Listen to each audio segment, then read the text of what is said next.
I think that's the attitude of the Marlins. You know? We're going to come and play our best, and no one's coming, but it doesn't matter. We're still going to try to win.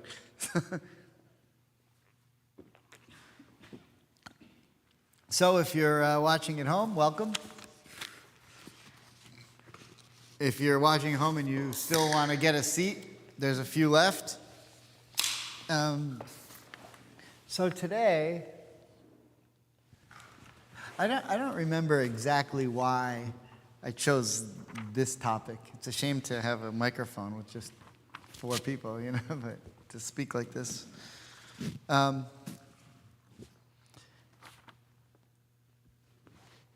I think maybe it's something we are forced to think about a lot. And maybe it's because, 2 months ago or 6 weeks ago, whenever it was that how do you know when to pick the topic? You pick the topic when you get the email from the marketing department that says we need the topic for the next commentator.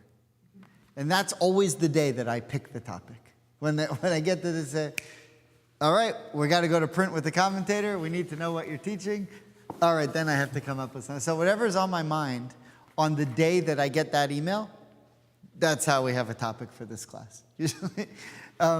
So I'll tell you, when Elul began, 4 weeks ago, or almost 4 weeks ago, or maybe a week or so before that, every year around this time, we have a lot of funerals. Every year. So there's some spiritual reasons why. If you think about the end of Yom Kippur, the last service is called Ne'ilah, which means the locking of the gates. Because when the sun goes down on Yom Kippur, then that's your last chance to have repented for the previous year. It's too late. The gates are now locked. We close the gates back up. So the question is, well, when do the gates open? The gates open on the first day of Elul, the month before Rosh Hashanah begins. They're open now. Right, so they're open now. So the belief is that, if you're close to death and your soul senses that it's going to go back to heaven, when the gates open, they do go back to heaven. And that's why a lot of famous rabbis over the ages tend to die around this time. And we see that a lot of people... But, I was doing all of these funerals, and there's no rhyme or reason to who, when, or why. And I did, I remember doing one day, a guy who's 96. Next day, someone who's 58. The next day, someone who's 84. The next day, someone who's, 48, we even had. And so I started to think about, what is age? What is the difference? Why does God make it? Now, I'll start with the premise that I believe that you can take it or leave it. I'm not asking you to believe this. But I believe that God decides when we're born and God decides when we die.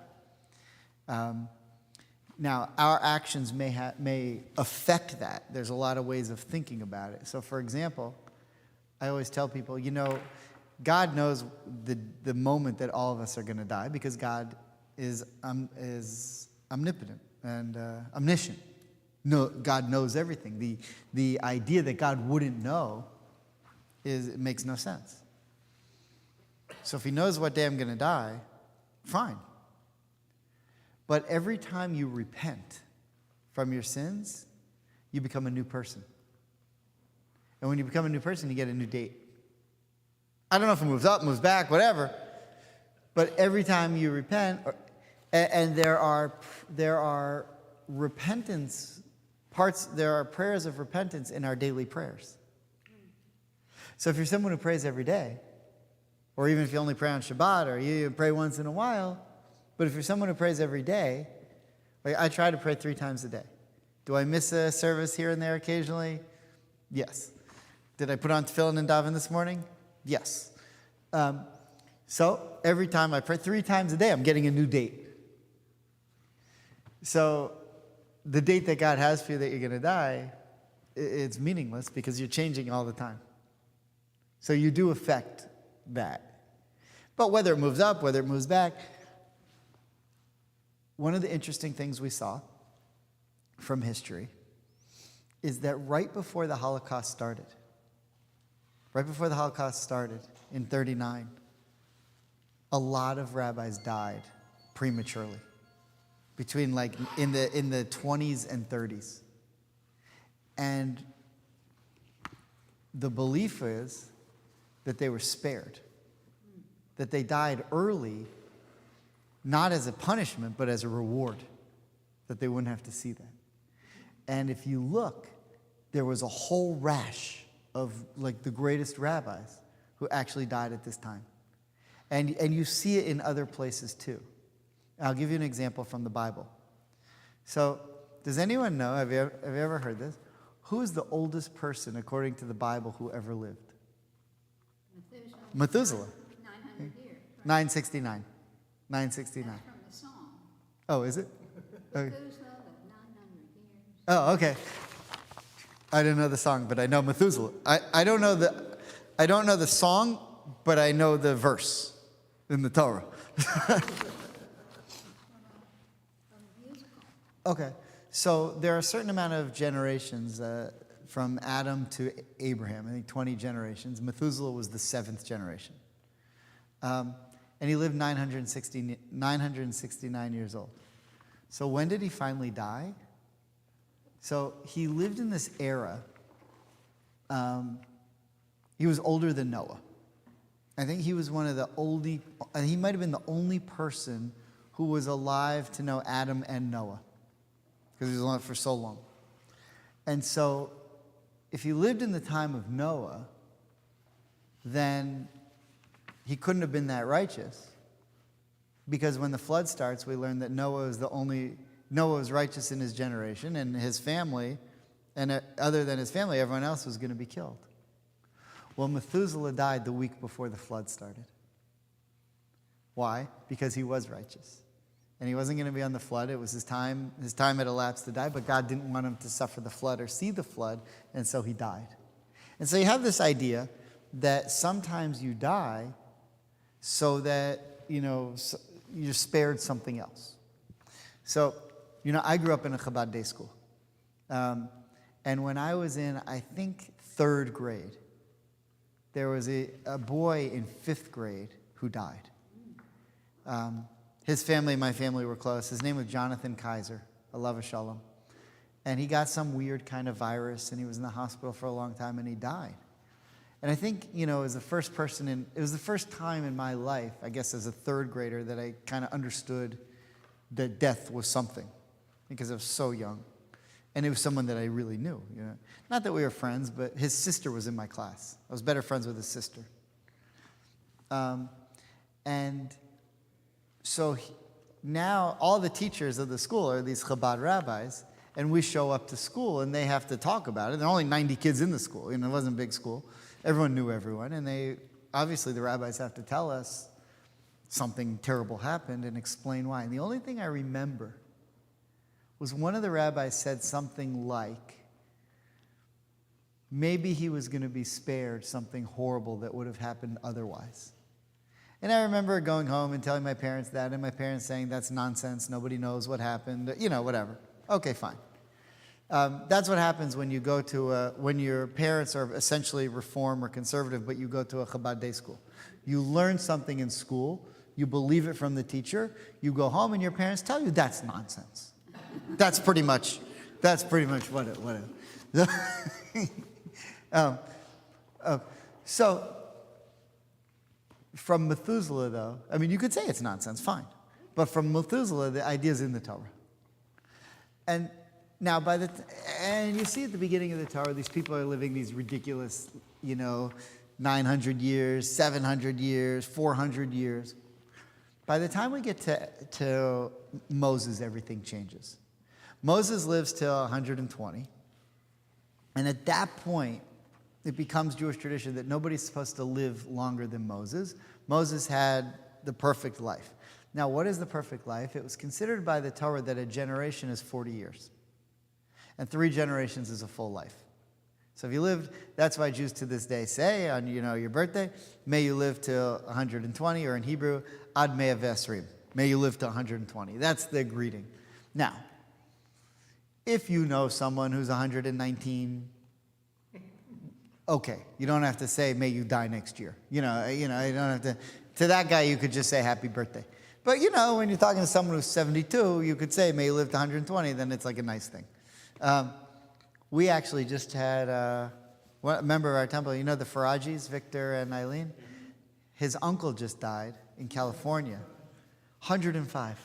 105 years old. In fact, I was talking to them yesterday when they were going out to California for the funeral.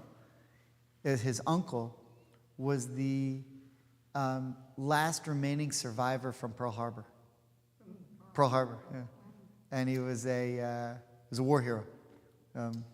Amazing life story. There were some Jews at Pearl Harbor. Interesting.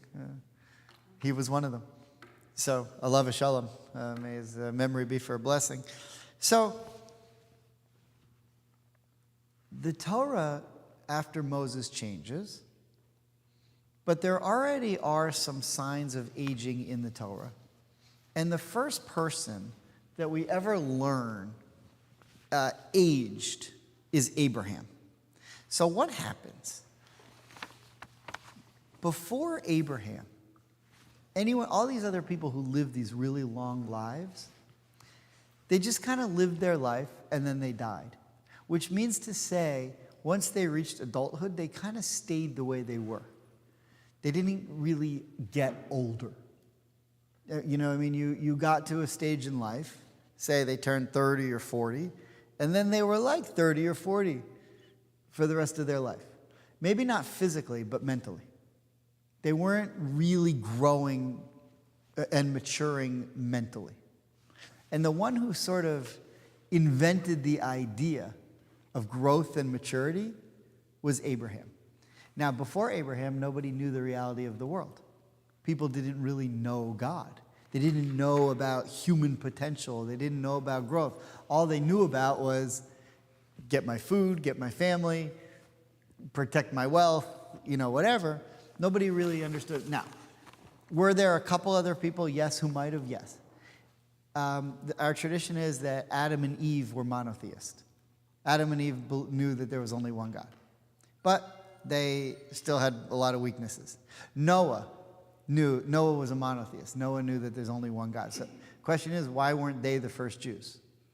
So the difference between Abraham and Adam and Eve and Noah's family, was that they knew about monotheism, but they couldn't sell it. Or they weren't willing to sell it. Abraham was the one who said, not only do I recognize that there's only one God, but I will dedicate my life to going out and teaching people about it. Noah, that wasn't Noah's thing. That's why the Torah says Noah was righteous in his generations. He was good for who he was. But, if he lived during the time of Abraham. Now, some rabbis say, no, if he lived in the time of Abraham, he would have been even better. But I think the general understanding is, no, he was no Abraham.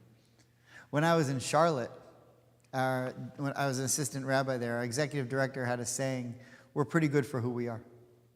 That's not bad. Yeah, I said, I once told that, yeah. I used to tell people I'm one of the greatest golfers in the world because my swing has so many flaws. I tell people, if you had to play with my swing, you would never do as well as me. Imagine, you think you're better than me, but try playing with my swing.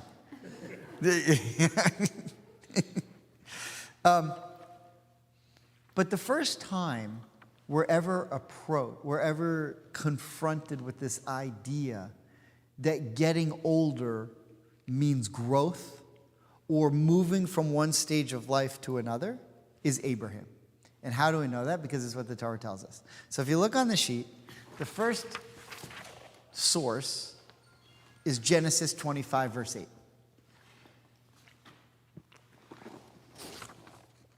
And it says, at the end of Abraham's life here, And Abraham breathed his last, dying at a good ripe age, old and contented, and he was gathered to his kin. So the question is, what's a good ripe old age? He was, I think, 137 or something when he died. He wasn't nearly as old as Noah or Methuselah or Enoch or any of these people who came before him who lived hundreds and hundreds of years.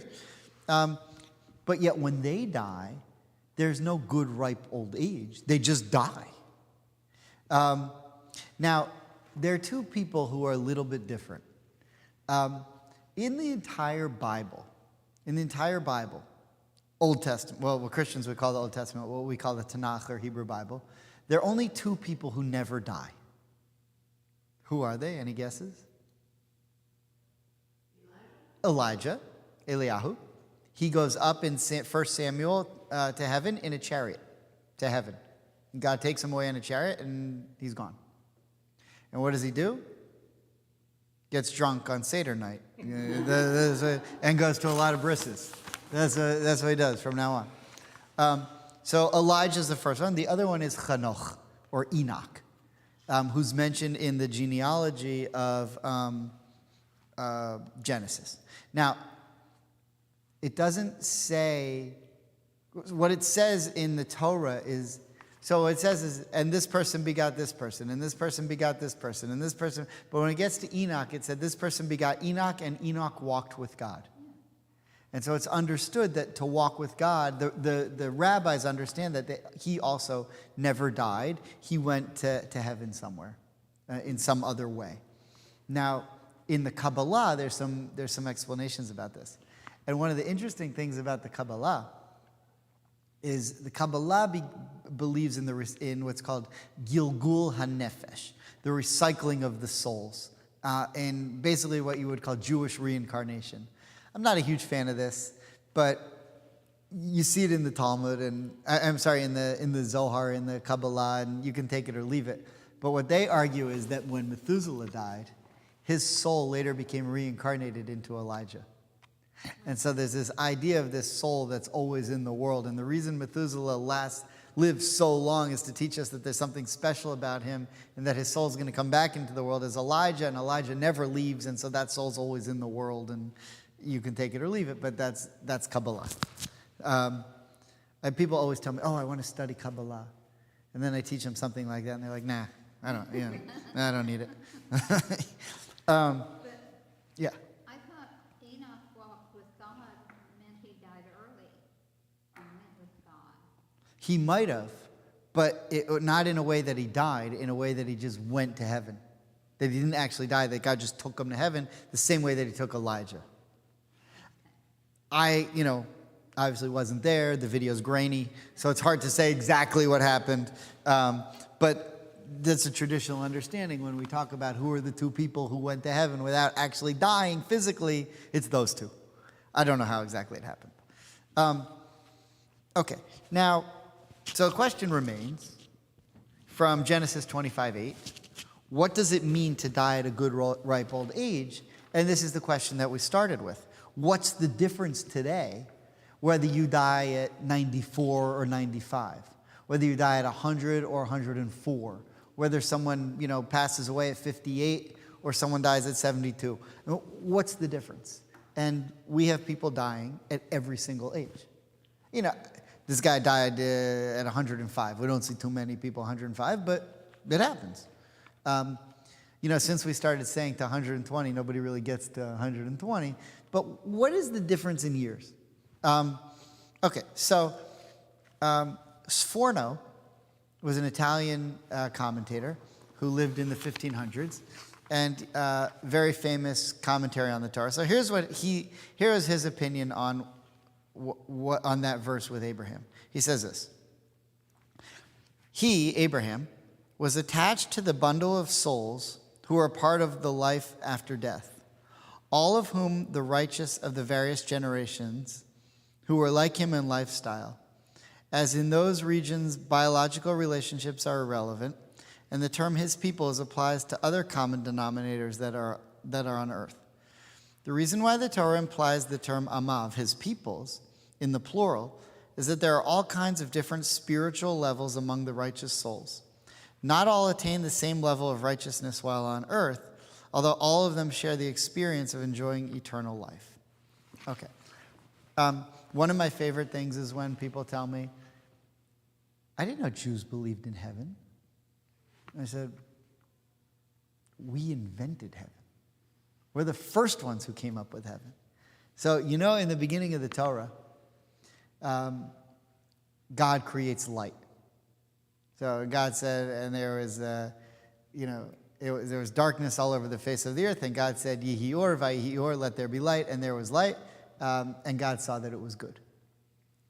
So I love doing this with 7th graders. Because if God creates light on day 1, and then you show them it's not till day 4 that God creates the sun, moon, and the stars, and then you ask them, well, what's the light on day 1? Where'd it come from? And then you tell them, and there was no Edison yet. Right? Right? So if there's no Edison, and there's no FPL, and there's no sun, moon, and stars, but there's light on day 1, what's the light? And so there's a lot of different ways to understand that. But what Rashi says and what the Talmud says is, God saw this light, and he said, this is really good. Whatever it is that I created, this is really good. It's so good that they don't deserve it. Humans don't deserve it until they've earned it. So I'm going to take a lot of it away, and I'm going to put it in the afterworld. What I've called the afterworld. And after they die, then they'll go to this place where what I just created is. That's heaven. God created the world to come. And he said, when you do good deeds here, when you do your mitzvahs, then when you die, you'll go there. And so where is that? The first few verses of the Torah, right away, we already have heavens created in the Torah. If you think about it, the way the Torah starts, Bereshit bara Elokim et haaretz ve'et hashamayim. In the beginning, God created the heavens and the earth. Et hashamayim ve'et haaretz. So, okay. So, what is the shamayim? What is the... So, shamayim, mayim is water. Okay, so God separated the waters. If you think about it, then there's the shin. What's the shin? So the shin is the name of God that you put on the mezuzahs, right? Shaddai. It's also a falafel place by Roasters, right? Shaddai. But Shaddai, that's God. So what is there besides the mayim to live where? What did God create that you go to? You go to God. So he created this other place where you can go to God, which is really, really incredible. So now when we were thinking about, well, what is heaven? So now Abraham dies, and the Sforno asks the question, why did he die when he died? And what he starts explaining is, if you look at the last 2 lines, not in the middle of the line, not all attained the same level as righteousness while on earth. So there are different levels of heaven. You know when we say the Kaddish, we say Yit Gadal Vayit Kadash. All those words that praise God, all the yits, represent one of the different levels of heaven. There's 7 different levels of heaven. So you go to heaven when you die, and which level do you go to? So the top level you can't get to, because it's reserved for people who really knew God, which means to say the prophets. So at the very top, there's, so you might get to heaven and say, why not me? So then God's going to show you who's there. Abraham, Sarah, Moses. And even someone like me at that point would say, yeah, you're right, I probably don't. I don't deserve it. And then there's, the second level of heaven, for people like me. Rabbi, And then you guys, wherever you fall in, I don't know, who knows. However righteous you are, it doesn't matter who you are, whatever you deserve, you end up where you go. But Abraham deserved to be at the very top. Now, if he dies at 100 years old, and his neighbor dies at 120, but Abraham's more righteous, why did that other guy not get as good a spot in heaven, even though he got more years in this world? And so what the Sforno is saying is, everybody has And by the way, we know this from Moses' life as well. But everyone has their targeted plan that God designed for them to accomplish. And when did Abraham die? When he accomplished everything that God wanted him to accomplish. And so once he had achieved his full potential in this world and everything that there was left for him to accomplish, okay, then God said, now you can die and go to heaven. And by the way, you see the same thing with Moses, because when Moses dies, the Torah goes out of its way to tell us that he was still feeling good.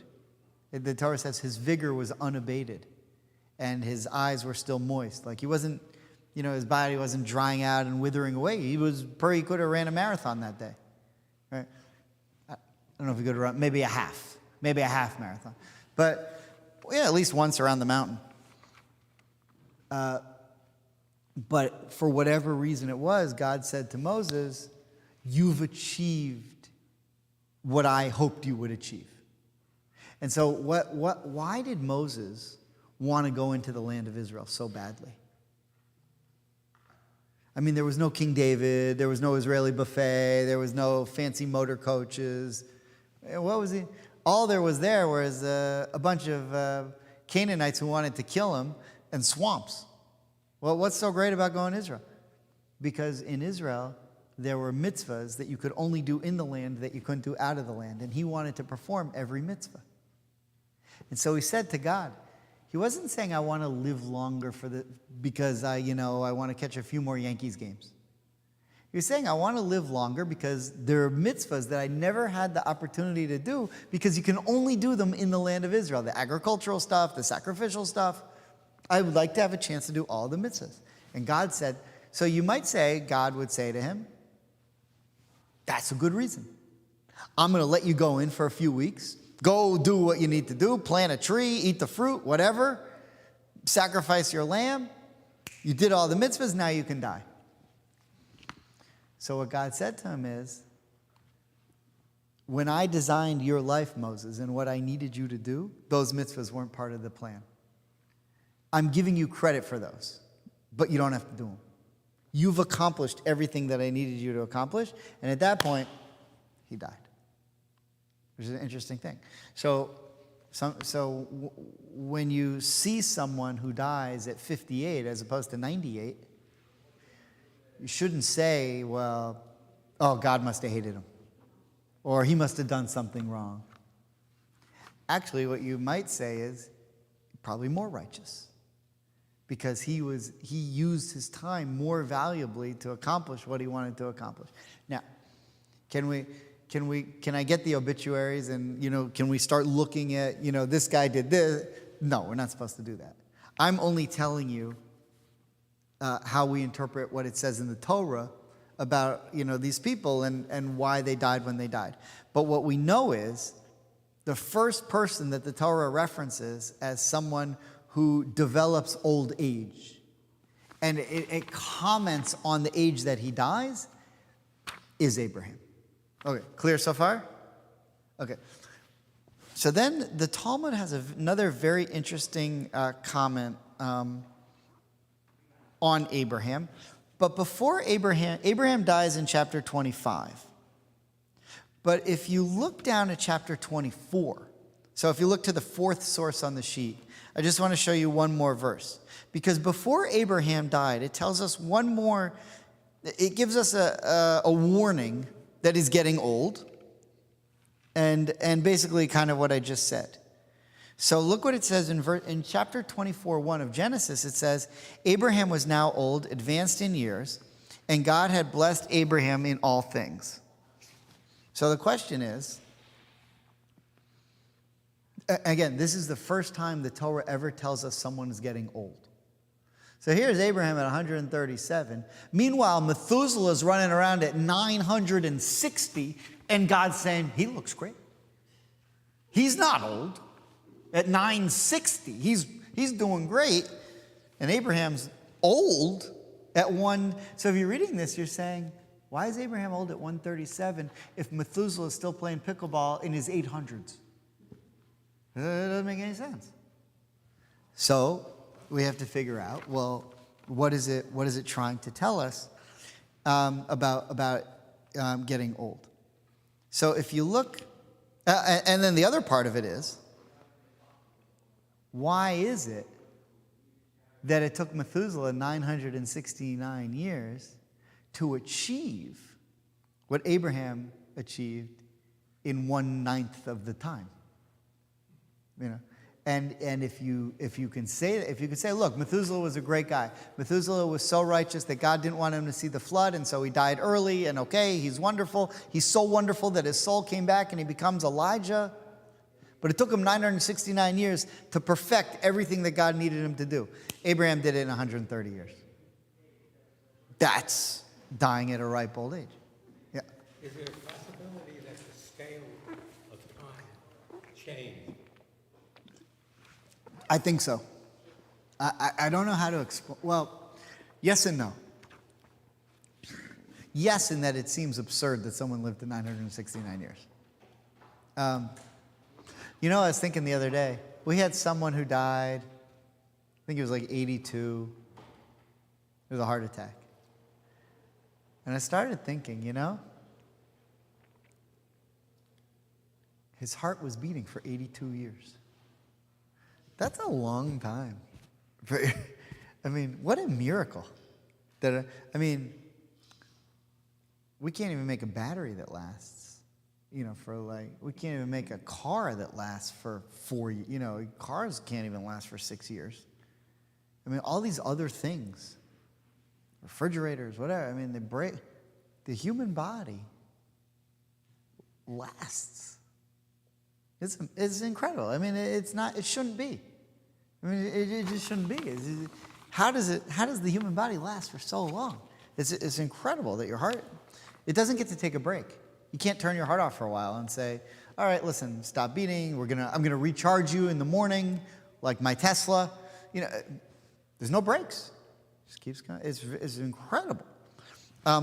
So the problem is, though, if you start manipulating the numbers and saying, well, maybe 969 really meant, 132 or whatever, then you mess with the timeline of the Torah. And the timeline of the Torah has a very, by telling when people lived, you can tell what times years were. And so if you start messing with the timeline of the Torah and saying, well, actually, this doesn't work out, and now we're saying that if he was only 130 years and not 900 years, then that shifts everything else. And King David moves back 400 years. But because of archaeology, we know when some of these people lived. Because of archaeology, we can tell when King David lived, when King Solomon built his cities, and so forth. And so the timing of the Torah fits with what we know scientifically. And if we start to manipulate the numbers, it's going to throw everything off. So it becomes very dangerous. Now, there are people there, when you come to archaeology, we should probably do a class on this. There are different types of people. There's minimalists and maximalists. You've ever heard this before in archaeology? In the academic world. A minimalist is someone who says, with regard to archaeology and biblical archaeology, a minimalist is someone who says, I don't believe it unless you can prove it. A maximalist is someone who says, I believe it unless you can prove otherwise. So the minimalist would say, yeah, well, we never believed the Jews were in Egypt as slaves anyway. So who cares? Change the numbers. A maximalist, or someone from the traditional or Orthodox world, would say you can't do that. Because we know when the Jews were slaves in Egypt, and we know when, Pithom and Ramses were the kings, and if you start moving it moves the whole timeline, and then Judaism falls apart. So it's very dangerous to start mixing with the numbers. On the other hand, it's also a bit of a stretch to think the guy lived to 969 years old, but, who knows? What we do know is it doesn't happen anymore. And it's kind of hard to swallow. It's such an absurd number. But what's funny is I have people who tell me, there's no way I can believe that. Okay. How about the Red Sea? You good with that? Of course. Haven't you seen the movie? God split the sea. What about creation of the world? Yeah, God created the world. But what about the revelation of Mount Sinai? No. So you believe that God created the world, but you don't believe that God could give us a book. So in other words, like, the solar system was easy for him. But a book, that's beyond what God could do. I don't know, at what point do you say, I believe this, I don't believe that? Who knows? Okay, so it's fun to talk about, though. So here's why the Talmud says something very interesting.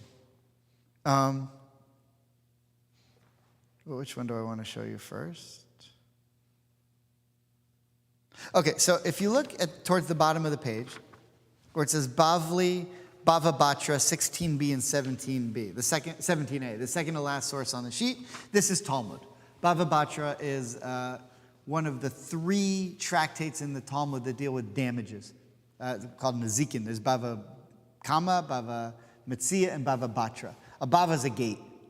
Batra means Kama means the first gate. Metzia means the middle gate. Batra means the last gate, the third one. So Bava Batra means the third gate, meaning the third volume, talking about damages. But there's some stories in there. And one of them says this.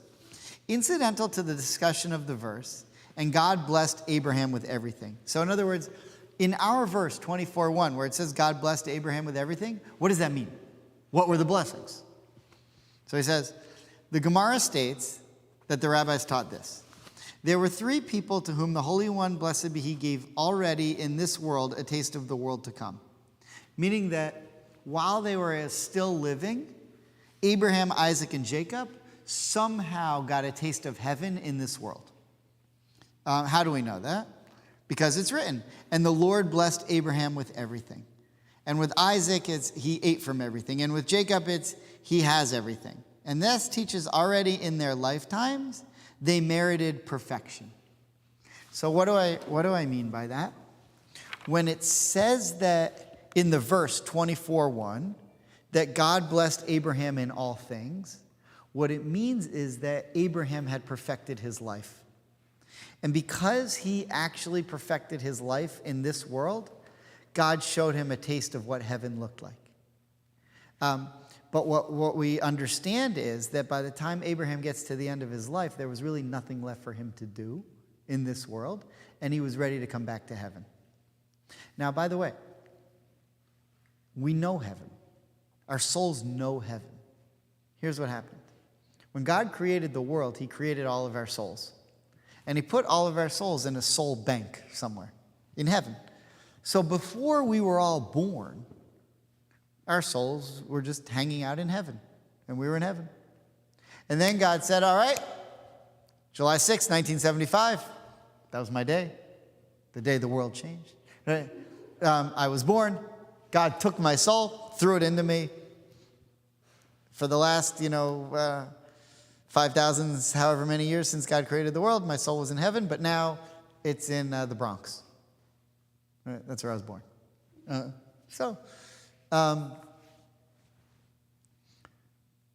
Really Riverdale, but whatever.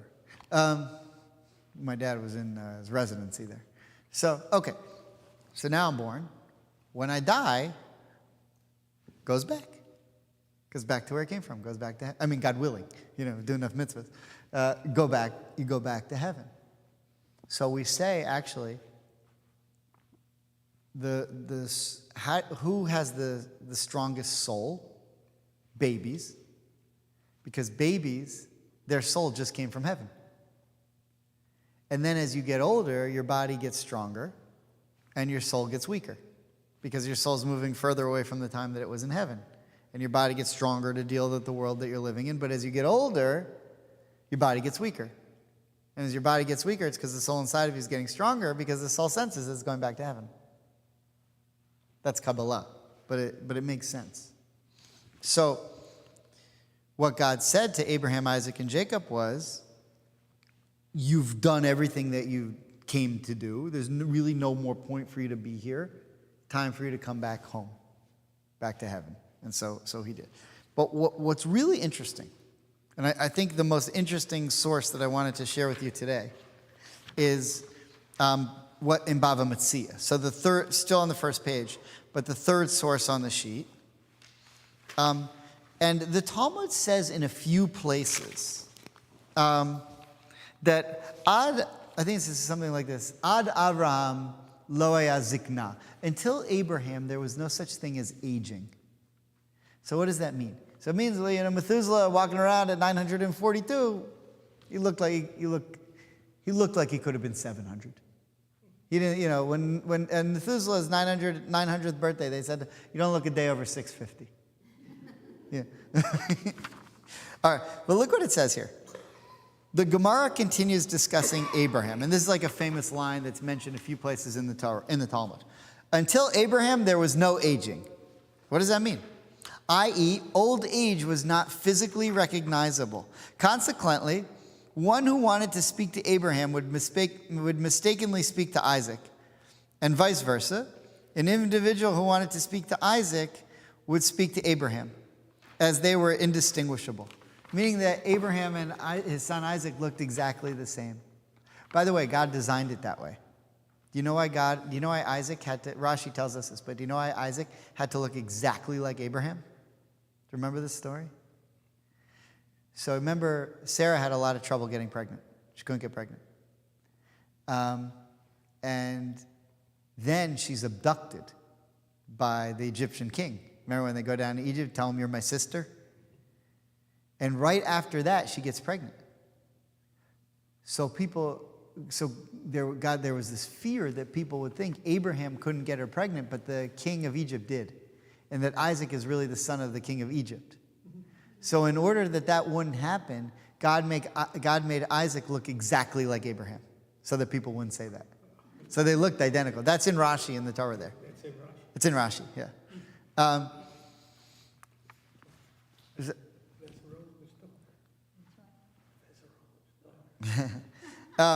Okay, so they looked exactly alike. And then look what happened. Abraham said, this is annoying. By the way, when I walk around with my dad, people look at us and say, before and after. And this only started maybe 4 or 5 years ago. Still had hair. For 2 reasons. I had a little more hair and I wasn't wearing glasses. But once my hair pretty much completely retreated and I started wearing glasses, I look exactly like my dad. And whenever we're walking together, people are like, boy, you guys related? It's like, But I always looked a little bit like my dad. Now, when I look at pictures of myself, it's like I'm looking at my dad. It's incredible how much we look alike now. It makes you really believe in genetics. No, I have no debate there. But Abraham was getting tired of it. So look what he says. After the word indistinguishable, Abraham came and prayed for mercy. And look what happens. And aging was at last noticeable, as it is stated. And Abraham was old, well stricken in age, which is the first time that aging is mentioned in the Bible. This is the Talmud telling us. This is the first time that the idea of getting older is mentioned in the Bible. We already pointed that out when we looked at Genesis 24:1. Abraham's getting older. Why did Abraham get older? Because, and this is really interesting, Abraham was tired of looking like Isaac. Did he look so much like Isaac that people couldn't verify? He could have wore a name tag. He could have worn a hat that said A and bought his son a hat that said I. Yeah, there are ways around it. What's the point of the story? Abraham embraced the different stages of life. We live in a world where people are always trying to be younger, trying to look younger and be younger. Abraham said, I want to look like how old I am. I want to embrace every stage of life and be where I am at every stage of life. And people who are always trying to be younger miss out on every year. Because when you're 72, you're supposed to be a 72-year-old and not try to live like a 50-year-old. When you're 50, you're supposed to be 50 and not try to live like a 21-year-old. And what happens to someone like Methuselah is you're living you're trying to live in a different place than you actually are, and so you're not fulfilling the potential of what you are, because there are certain things that a 50-year-old is supposed to do that a 30-year-old isn't able to do. There are ways of thinking. There are things you can accomplish. You should have built up your wisdom so that you're smarter and more capable, and you're able to do this. That being said, when you're 80, there are things you can't do that when you were 50. And maybe your wisdom isn't even as good. Maybe you've passed you're not your smartest at your oldest. You have a peak, right? That's what everybody's saying right now with Joe Biden. Nobody's saying he's dumber, they're saying he's older. Well, maybe the Republicans probably are, but the issue is his age. Can he still be sharp enough? I don't know. I'm not in the White House every day. It looks like he's working a pretty tough schedule, but the guy's pretty old. So it's an issue, something people think about. Is he too old to keep doing the job? Abraham said, I embrace every year for the year that it is. I'm not trying to be 90 when I'm 80. I'm not trying to be 70 when I'm 80. I'm 80 and I want to experience 80. And so forth. And so that's a very powerful image, I think. And it's the first time that aging is ever mentioned in the Torah. And it's mentioned in the context of Abraham saying, I want to be my age and embrace my age, which is really interesting. Now, the thing about Abraham, so actually, before we go any further, I just want to mention Abraham's wife. So if you look at the bottom of the sheet, we also have a Torah portion that is all about the death of Sarah. It's actually an oxymoron. It's called Chaye Sarah, which means, we know the word Chai means life, Chaye Sarah, but it's really about the very first thing that happens in Chaye Sarah, the life of Sarah, is that she dies. But she dies in a weird way. Or at least we find out about it. Because we have this verse 23:1 that says, Sarah's lifetime, the span of Sarah's life, came to 127 years. Although that's a terrible translation. Because what it actually says in Hebrew is 100 years and 20 years and 7 years. It says it in a weird way. It's like if someone asked a 52-year-old how old you are, you say, I'm 50 and 2. Nobody says that. You say, I'm 52. I'm not 50 and 2. I'm 52. So the Torah tells us she's 100 and she's 20 and she's 7. It says the years 3 times. I'm 100 years and I'm 20 years and I'm 7 years 3 times. And Rashi explains there that what it means is when she was 100, she was like 20 in terms of sins. Instead of having sins that a 100-year-old would accumulate after 100 years old, she only had sins that someone would acquire after 20 years because she was so righteous. And when she was 20 years old, she looked like she was 7, which is meant to point out that she was really beautiful and she had great skin or whatever. But what I think the Torah is really trying to say is by the time she was 127, her life was complete. And she had done also, like Abraham, everything that she wanted to. However, she dies tragically, according to the Midrash. We don't know from the Torah why she died. We just know that she died. But what happens at the end of chapter 22? The end of chapter 22 is the Akedah, the binding of Isaac. Now, she's in Beersheba. The Akedah is in Jerusalem. She doesn't know from Abraham and Isaac that Abraham was going to sacrifice Isaac. She doesn't know what's going to happen. She's far away. Today it's just, an hour train ride, but back then it was a schlep by camel. So she didn't know.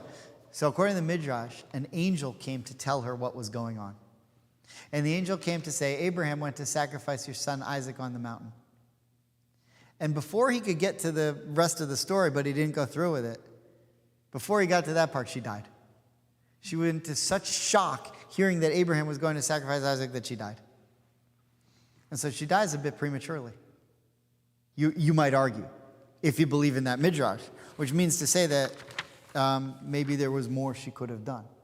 However, from what we've learned so far, we might have said that she died before Abraham to show that maybe she was even more righteous than Abraham, and that she achieved everything she needed to achieve in less years than Abraham, when Abraham and Sarah pretty much had the same goals. But she achieved them quicker. It's possible. Rashi comments there. If you look on the next page, the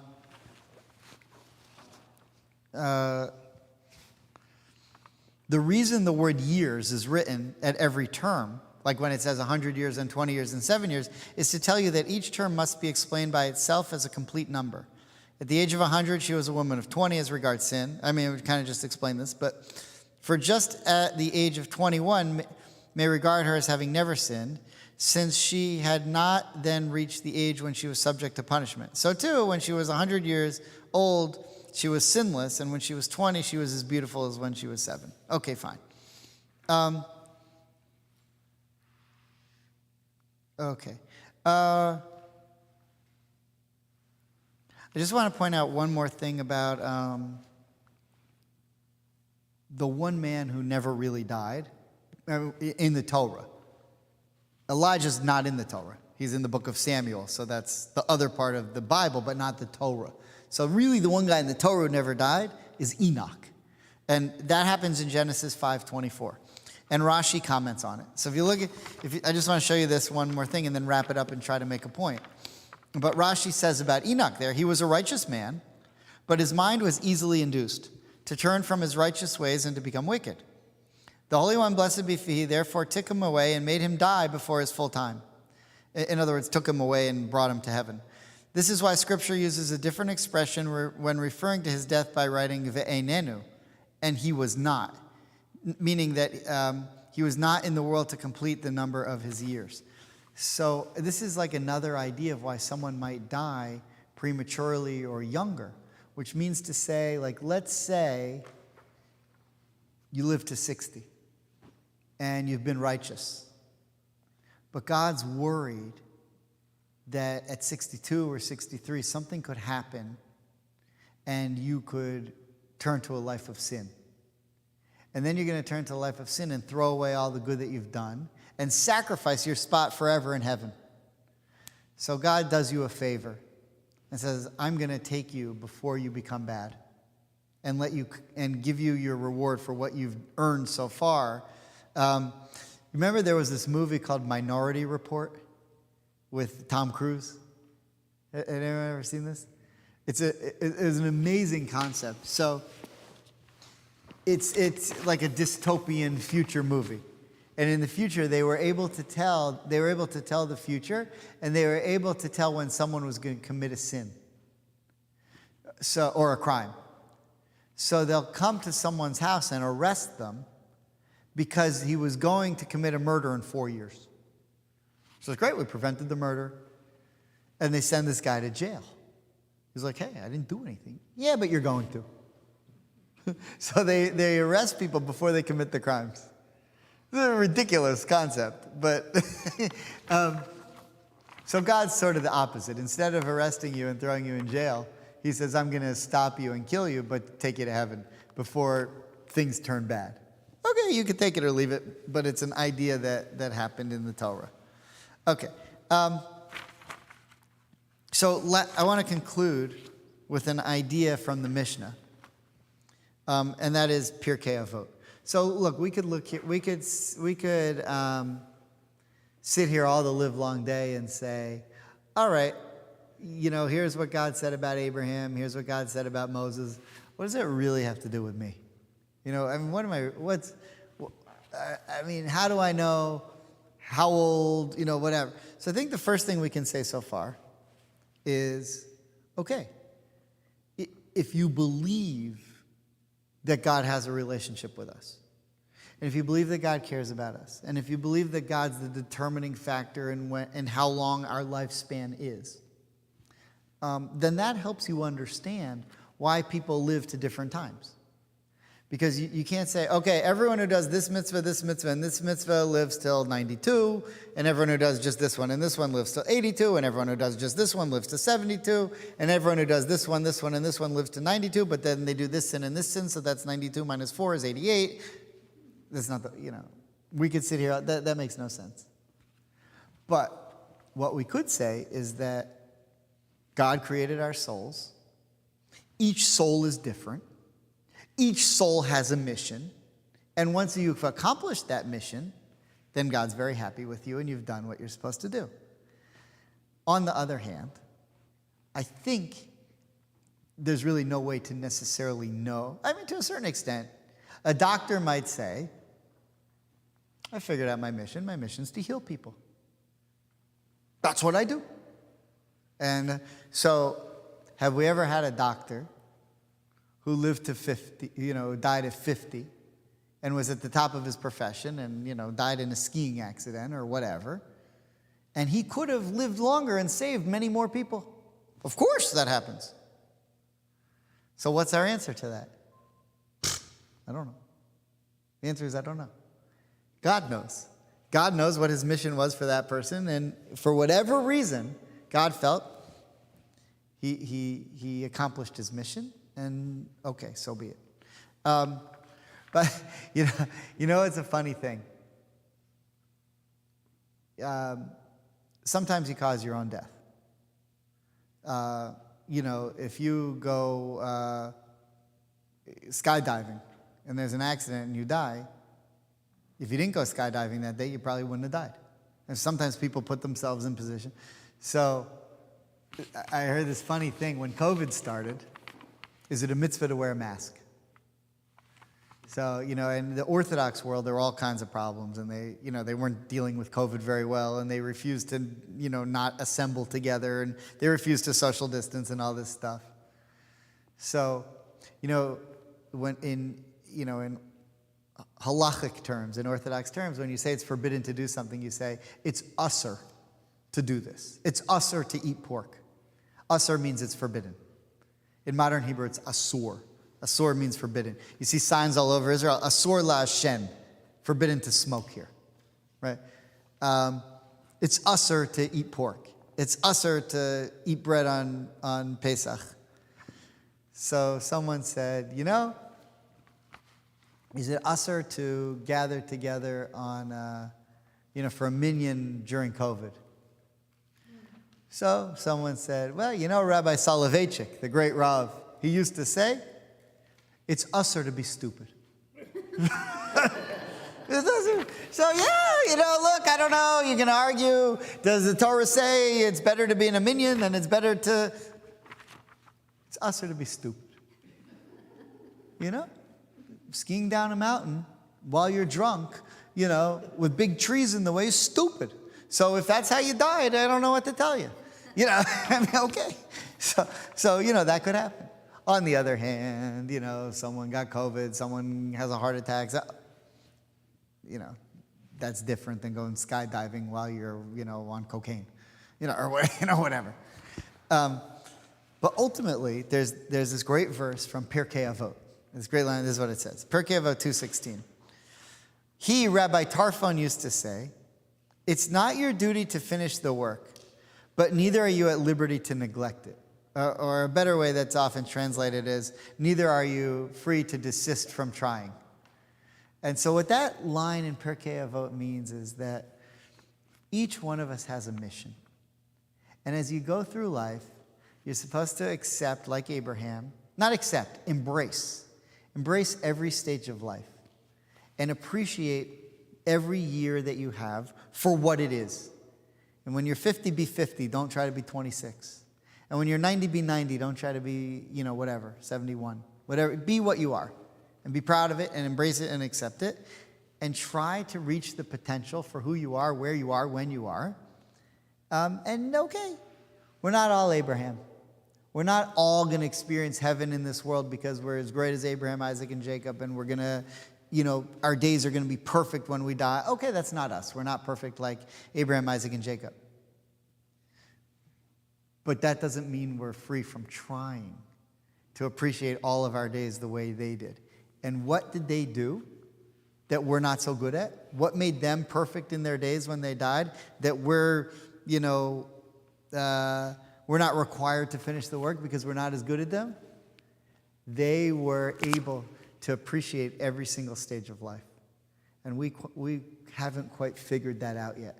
But the ones among us who appreciate every stage of life, then wherever they die, whether they die at 50, 100, 120, wherever they die, they'll be satisfied because they got the most out of every life that they had.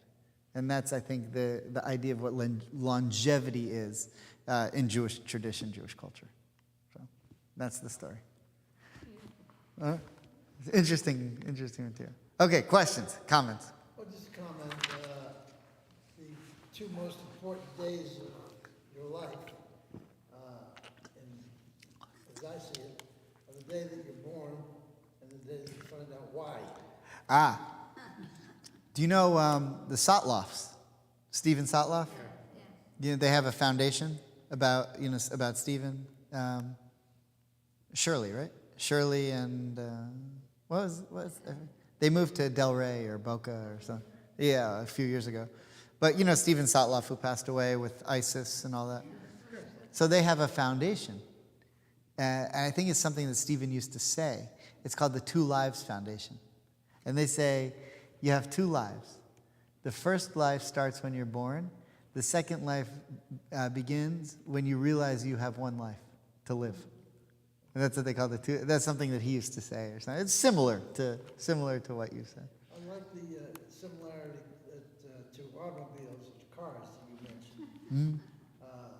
It's the matter of some people take care of their cars, some people take care of their lives, some people waste their lives, and sometimes it's, I can't imagine that it's God's will that some people will take drugs, kill themselves, or drink alcohol, whatever else it might be, and they don't take care of their cars. They don't clean them. They don't change the tires. They don't bring the oil up. That's a matter of choice. 100%. 100%. You're given one soul. You're given, and anything that God gives you, you're required to take care of. So if you don't take care of it and then it breaks down, okay, so you have to answer for that. You are the custodian of your own body. Right. Now, look, there's some people who have, challenges that they can't overcome, like mental illness, whatever, leads to drugs and alcohol. Okay, it's a different story, different challenges. They'll have a conversation with God when they get to heaven and sort it out. I don't have the answers for that. But whoever you are, you try to do the best you can with what you have. So, and we all have different missions. So, look, I would love to sit here and tell you that that I'm a great, that I've achieved in my career great Talmud scholarship. I haven't. I've only studied I studied Talmud every day. I've only studied maybe a third of it. There are rabbis who know the whole thing by heart. Not many, but there's some. And, I wish that was me. But that wasn't my mission. My mission was to be the rabbi here, and to teach Torah here and to do the best I can. And, okay, fine. So that's what I'm doing. I'll never go down as a great Torah scholar. I'm not going to publish books on Torah. I write books about fiction, but I wouldn't say book. But I got another one coming. I wish that I was, I wish I could be like a Maimonides. I wish I could be, someone who could contribute to the world of Torah. But it's not in the cards. It's not my background. It's not where I came from. It's just what it is. Okay, fine. But I embrace my mission. My mission be the rabbinic leader here. That's what I'm going to do. And I love it. Okay, so that's what it is. I wish that I had this much that you have. Well, yeah, but you have, it wasn't your mission. Your mission is teeth. Yeah. And you, helped probably more people than I have. I can't imagine how many cases you worked on. I was at 9/11. Wow. Yeah, that's right. I remember you told me. So, 9/11.